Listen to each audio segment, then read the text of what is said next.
Good evening. My name is Edward Sanshin Oberholtzer. I'm the resident priest and guiding teacher here at the Joseph Priestley Zen Sangha in Lewisburg, Pennsylvania, and a member of the teaching circle of Empty Moon Zen. Each night, at the end of a long day of seishin, the timekeeper, the jikijitsu, and the attendant, the jisha, leave the assembly, go out into the hallway, play a series of rundowns with woodblock and gong marking the time of the evening, and ending with the jisha in the persona of the ghost, intoning, "Let me respectfully remind you, life and death are of supreme importance.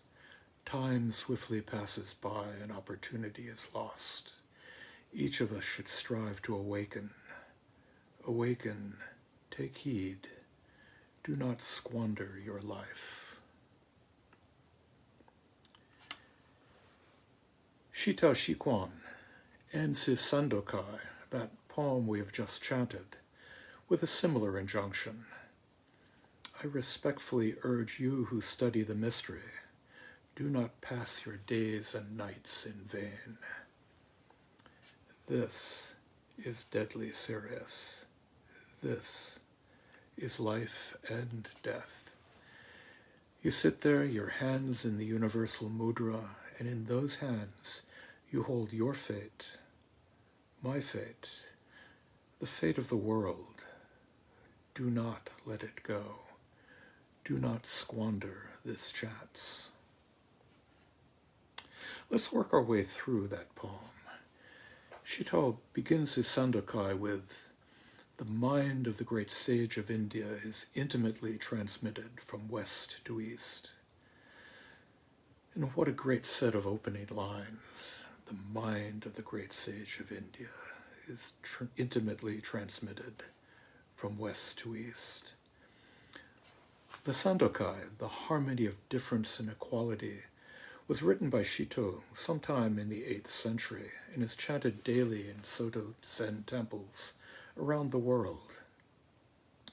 Shito had begun his study of the way as a boy under Huineng, the 6th patriarch of Chinese Zen. Huineng almost immediately died, and Shito went to study with one of Huineng's Dharma heirs, Qiuan Jingxi.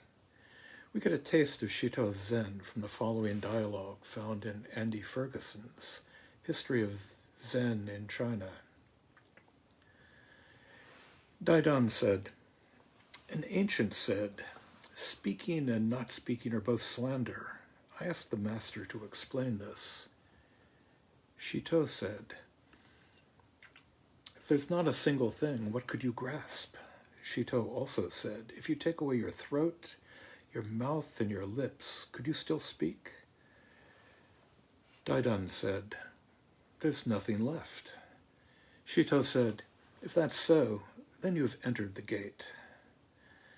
There are echoes there of the 4th precept set out by Bodhidharma. Self-nature is subtle and mysterious. In the realm of the inexplicable Dharma, not preaching a single word is called the precept of not speaking falsely. The Sandokai shares its title with a Taoist text on alchemy, and Shito clearly shares some of the worldview of Taoism.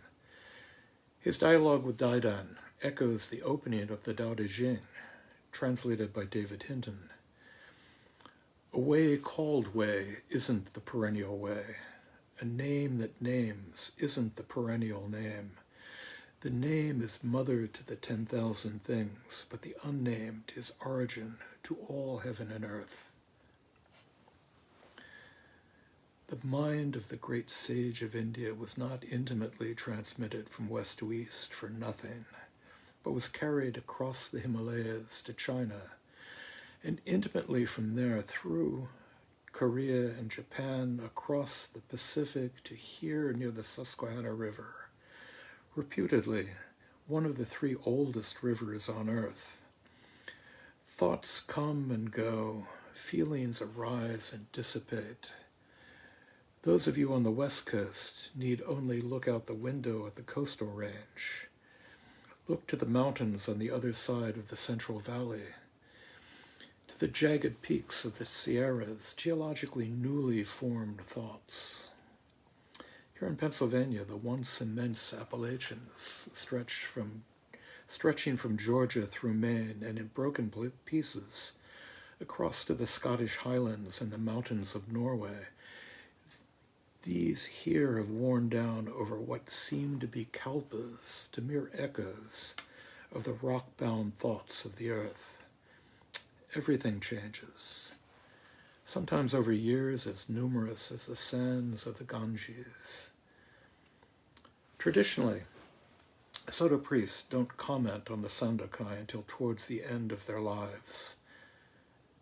Just this past week, I became a grandfather, so in the presence of new life, you would think that thoughts of impending death would be that much further removed.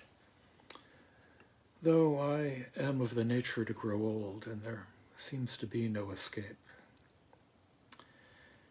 Shito sees dichotomy after dichotomy, and all resolved into the one. And so we have northern and southern ancestors, light and dark, front and back feet, boxes and lids, arrow points meeting in mid-flight, all pointing us back to one, and from one back to the many, two sides of a coin so ephemeral that front and back can't be distinguished. Among human beings are wise ones and fools, but in the way there is no northern or southern ancestor. We've long since left behind the conflicts between the northern and southern ancestors from the early Tang dynasty. But all of those dualities that Shito points to in the Sandokai are still with us. Darkness and light play throughout the poem. Darkness, that source of all things. David Hinton, who sees Taoism run rampant through Zen, talks not of the classic emptiness, but rather of an absence that is the source of the 10,000 things. That darkness that dances with light, dancing like the foot before and the foot behind in walking, like the leaves that spread forth according to the roots, with trunk and branches sharing the essence. Out of this essence, out of this darkness and into the light. The spiritual source shines clear in the light, the branching streams flow on in the dark. And Shito plays with light and dark, for just as darkness can give rise to all things, so all things shine forth in that light. Light and dark are one. Form is exactly emptiness. Emptiness exactly form. The dark makes all words one. The brightness distinguishes good and bad phrases, but do not try to understand that darkness. No, do not strive for understanding, for the mysteries of darkness and light cannot be touched by thought. Within darkness there is light, but do not look for that light. Light and darkness are a pair, not one, not two. Like the foot before and the foot behind in walking. The tributary streams flow through the darkness, the 10,000 things, the scented grasses of Changsha wandering in the mountains. All of these flow through the darkness, out of the mountain paths, following the falling flowers. To be attached to things is illusion. To encounter the absolute is not yet enlightenment.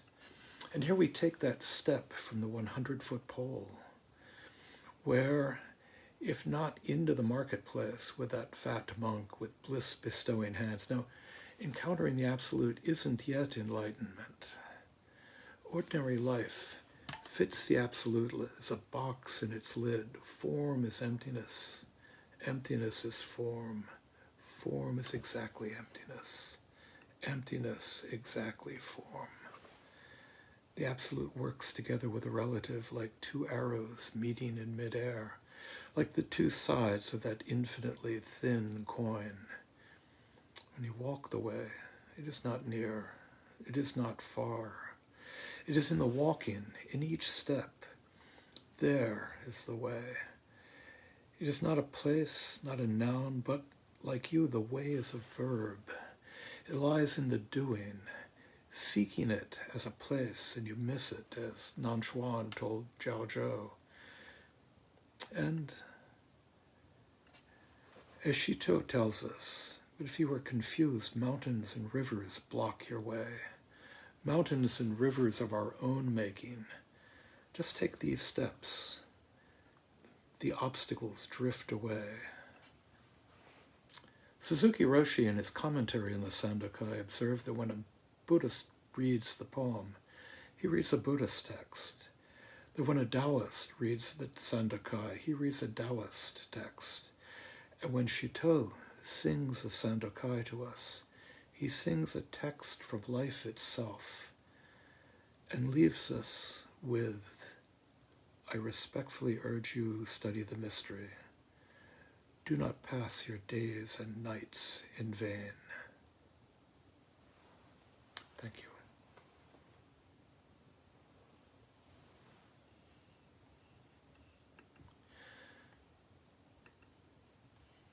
Let's end up with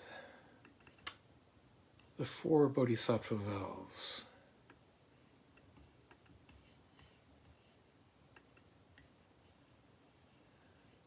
If I can just, well, maybe I can't.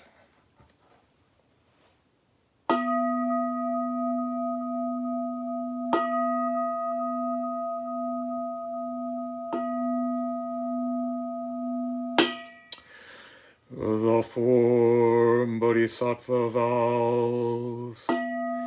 Beings are numberless. I vow to free them. Delusions are inexhaustible. I vow to end them. Dharma gates are boundless. I vow to enter them. The Buddha way is unsurpassable.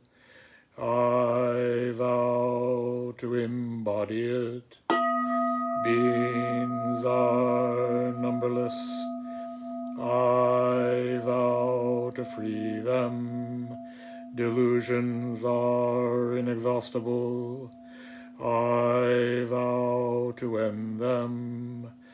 Dharma gates are boundless. I vow to enter them. The Buddha way is unsurpassable. I vow to embody it. Beings are numberless. I vow to free them. Delusions are inexhaustible. I vow to end them. Dharma gates are boundless. I vow to enter them. The Buddha way is unsurpassable. I vow to embody it.